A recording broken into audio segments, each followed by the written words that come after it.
रात के 11:30 बज रहे थे। चारों ओर लगभग सन्नाटा सा छाया हुआ था। सड़क पर ट्रैफिक बहुत ही कम हो गया था। इक्का दुक्का लोग ही पैदल चलते हुए दिख रहे थे। कभी कभी सन्नाटे को चीरती हुई कोई कार या बाइक सड़क से गुजरती, फिर चारों ओर उसी तरह का सन्नाटा छा जाता। अचानक धीमी धीमी बारिश शुरू हो गई। फुटपाथ पर लेटी गुंजा के ऊपर पानी की बूंदें पड़ी तो उसकी नींद खुल गई। उफ, ये बारिश कहाँ से आ गई? मुझे कहीं छिपना पड़ेगा, नहीं तो मैं भीग जाऊं। लेकिन बारिश अचानक से बहुत तेज हो गई। वो भीगने लगी। उसने इधर उधर देखा लेकिन छिपने की कोई जगह उसे नहीं दिखाई दी। वो लगातार भीगती जा रही थी। अचानक उसकी नजर दूर एक चाय की टपरी पर गई। दुकान बंद हो चुकी थी। वो भागकर उसकी शर्ट के नीचे छिप गई, लेकिन इतनी देर में वो आधी से ज्यादा भीग गई थी। मेरे कपड़े तो लगभग गीले हो गए। इन गीले कपड़ों में ठंड भी लग रही है मुझे। गुंजा खुद से ये बातें कर रही थी कि बाइक में बैठे हुए दो लोग, जिनका नाम किशोर और राणा था, उसने चाय की टपरी के पास अपनी बाइक रोकी। फिर वो दोनों लड़खड़ाते हुए चाय की टपरी के शेड के नीचे छिपने के लिए आ गए। उनके लड़खड़ाते कदम बता रहे थे कि वो नशे में है। गुंजा उन्हें देखकर डर गई। वो दोनों लोग गुंजा को अजीब नजरों से घूर घूर कर देख। राणा, आज ज्यादा चढ़ी नहीं है भाई, ठीक कह रहा है तू, लेकिन अब तो सारी दुकानें बंद हो गई होंगी। राणा, आज कुछ और नशा किया जाए क्या? तू सही भाई है मेरा, मैं भी यही सोच रहा था। गुंजा बेचारी सहमी हुई सी उन दोनों की बातें सुन रही थी। नशे में धुत उन दोनों की बातें सुनकर उसके दिल की धड़कनें तेज हो गई थी। वो वहाँ से भागना चाहती थी। किशोर, सोच मत, काम कर। तुझे पता है ना, कर्म का फल मीठा होता है। ये कहते हुए दोनों गुंजा की तरफ झपटे। गुंजा पहले से ही तैयार थी। वो बदहवास सी सड़कों पर भागने लगी। वो दोनों भी उसके पीछे भागने लगे। अबे तेज दौड़, ऐसा ना हो मछली हाथ से निकल जाए। गुंजा, यही कोई 17 या 18 साल उम्र होगी उसकी। बस स्टैंड के पास बैठती है तो कभी ट्रैफिक लाइट के पास, हाथ में कटोरा लिए वो दिख जाती है। कभी कभी तो लोगों ने उसे स्टेशन के बाहर भी भीख मांगते हुए देखा है। मैले कुचैले और फटे चिटे कपड़ों में ही वो हमेशा रहती। उसके बाल उलझे हुए रहते और चेहरा इतना काला दिखता जैसे कि उसने कई दिनों से नहीं नहाया है। एक दिन वो इसी तरह ट्रैफिक सिग्नल पर खड़ी थी। तभी ट्रैफिक की बत्ती लाल हो गई। वो भागती हुई रुकी हुई गाड़ियों के पास एक एक कर जाती और भीख मांगती। 1 रुपया दे दो साहब, सुबह से कुछ नहीं खाया है, कुछ पैसा दे दो साहब, भगवान के नाम पर 1 रुपया दे दो। अफसोस कि उन बड़ी बड़ी गाड़ियों में बैठे ज्यादातर लोगों के दिल उतने बड़े नहीं थे कि उनकी जेब से 1 रुपया भी गुंजा के लिए निकलता। वो कहते हैं ना कि सारी उंगलियां बराबर नहीं होती, इसलिए कुछ लोगों ने गुंजा के कटोरे में दया की भीख भी डाली, लेकिन वो पैसे इतने नहीं थे कि गुंजा उनसे कुछ खरीद कर खा पाती। लेकिन उन्हीं पैसों को लेकर वो सामने की दाल चावल की दुकान पर गई और दुकानदार की ओर देखने लगी। अरे तू फिर आ गई है? तुझे इसी तरह से हर दिन मुफ्त का खाना खिलाता रहा तो मेरा तो दिवाला निकल जाएगा। दुकानदार बोले जा रहा था और गुंजा उसकी बातों को सिर झुकाए सुने जा रही थी। दुकानदार ने उसे 1 प्लेट दाल चावल दिया। गुंजा के कटोरे में जितने भी पैसे थे उसने उन पैसों को अपने हाथ में लिया और उसकी रेहड़ी पर रख दिया। फिर वो फुटपाथ के किनारे बैठकर खाने लगी। पिछले 6 महीने से गुंजा इसी तरह अपना गुजारा कर रही थी, लेकिन 6 महीने पहले उसकी हालत ऐसी नहीं थी। 6 महीने पहले तक वो भी एक आम लड़की की तरह अपने पिता जय कुमार के साथ जीवन जी रही थी। जय कुमार एक फैक्ट्री में सिक्योरिटी गार्ड का काम करता था, लेकिन एक दिन फैक्ट्री में ही उसे हार्ट अटैक आ गया और उसकी मौत हो गई। बाबा, ये क्या हो गया मेरे बाबा को? गुंजा की माँ तो सालों पहले गुजर गई थी। उसके चाचा चाची थे, लेकिन वो सिर्फ नाम के ही रिश्तेदार थे। गुंजा के पिता की मौत के बाद उन्होंने थोड़े दिन तो उसे अपने पास रखा, लेकिन वो सिर्फ नाम के ही रिश्तेदार थे। गुंजा के पिता की मौत के बाद उन्होंने थोड़े दिन तो उसे अपने पास रखा, लेकिन उन थोड़े दिनों में ही गुंजा का जीवन उन्होंने नरक के समान बना दिया।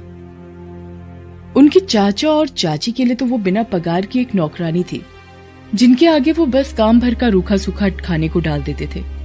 एक दिन की बात है, दिन भर काम करने के बाद उसकी चाची ने 2 दिन पुरानी बासी रोटी उसके आगे डाल। चाची, थोड़ा अचार ले लूं?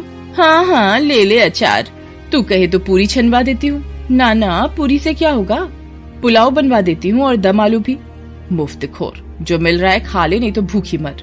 जब तक गुंजा के पिता थे उसे कोई दिक्कत नहीं थी, लेकिन पिता की मृत्यु के बाद ऐसा लगता था कि मुसीबतें उसकी सहेलियां बन गई हैं। एक दिन उसकी तबीयत बहुत खराब थी, फिर भी वो अपने चाचा चाची के डर से घर का काम कर रही थी।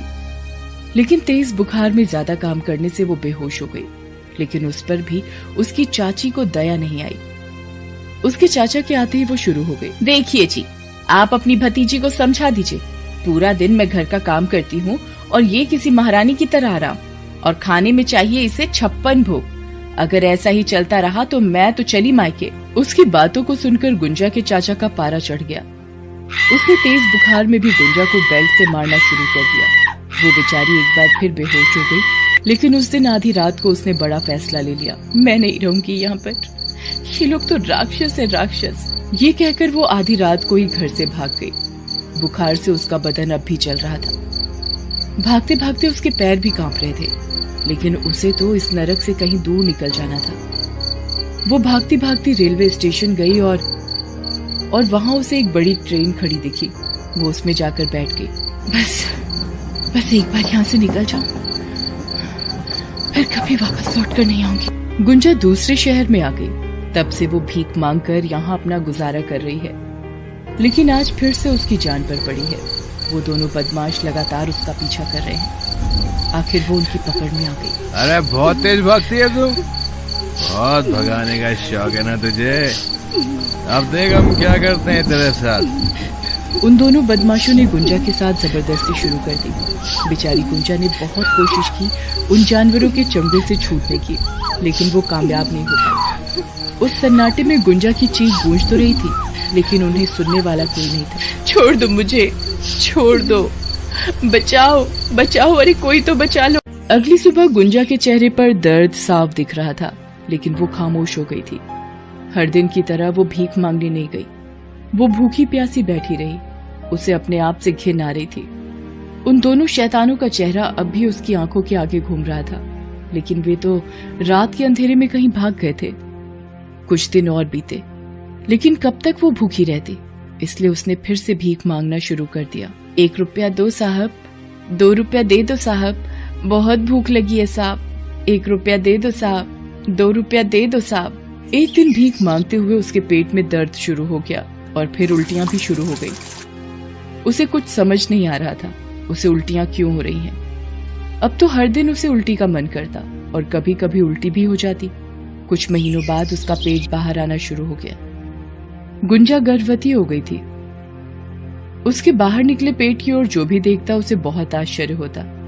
इस बारे में लोग बातें भी करने लगे। अरे ये भिखारन अचानक से गर्भवती कैसे हो गई रे? वही तो मुझे भी समझ नहीं आ रहा है। लेकिन छोड़ ना, हमें क्या करना, पता नहीं किसका पाप लेकर घूम रही है ये। गुंजा को ये सब सुनकर बहुत बुरा लगता। पेट ज्यादा बड़ा होने के कारण अब तो उसे बहुत दिक्कत होने लगी थी। वो बिल्कुल खामोश हो गई थी और हर दिन वो रोते हुए खुद से बातें करती। एक दिन जब वो खुद से बातें कर रही थी, तभी वो दाल चावल बेचने वाला दुकानदार, जो अब उसके दोस्त की तरह हो गया था, वो उसके पास आया और बोला, अरे ये सब किसने किया, कैसे हुआ ये सब? उसकी बातों को सुनकर गुंजा रोने लगी और रोते रोते ही उसने राणा और किशोर का नाम बताया। दुकानदार तुरंत ही उसे लेकर पुलिस स्टेशन गया और पुलिस इंस्पेक्टर रजनी को सारी बातें बताई। रजनी ने जब गुंजा की हालत देखी तो उसे बहुत दया आई। क्या तुम उन दोनों को फिर से देखोगी तो पहचान जाओगी? जी, मैं पहचान जाऊंगी। रजनी ने उन दोनों का पता लगाने के लिए एड़ी चोटी का जोर लगा दिया। गुंजा की बताई जगह के आसपास लगे सारे सीसीटीवी फुटेज निकाले गए। उन फुटेजों से जल्दी किशोर और राणा का पता लग गया। किशोर और राणा पास की बस्ती में रहने वाले छटे हुए बदमाश और 1 नंबर के शराबी थे। इंस्पेक्टर रजनी दोनों को गिरफ्तार कर ले आई और थाने में उनकी जमकर मरम्मत की। पहले तो उन्होंने कहा कि हमने कुछ नहीं किया है, लेकिन पुलिस के डंडों के आगे वो टूट गए। अरे आप मत मारिए मैडम, हम मर जाएंगे, हमसे गलती हो गई, हमें छोड़ दीजिए। तुम जैसे जानवरों को छोड़ दूं? अरे तुम लोग तो इंसान के वेश में राक्षस हो, राक्षस। तुमने उस बेचारी लड़की के साथ जो किया है, अगर मेरा वश चले तो मैं तुम दोनों को गोली मार दूं, लेकिन मैं क्या करूं? कानून ने मेरे हाथ बांध रखे हैं। इंस्पेक्टर रजनी ने दोनों को जेल भेज दिया। उन दोनों पर मुकदमा चला और दोनों को 10 साल की कैद हो गई। इंस्पेक्टर रजनी गुंजा को एक खुशखबरी देना चाहती थी, लेकिन पता नहीं गुंजा कहाँ गायब हो गई।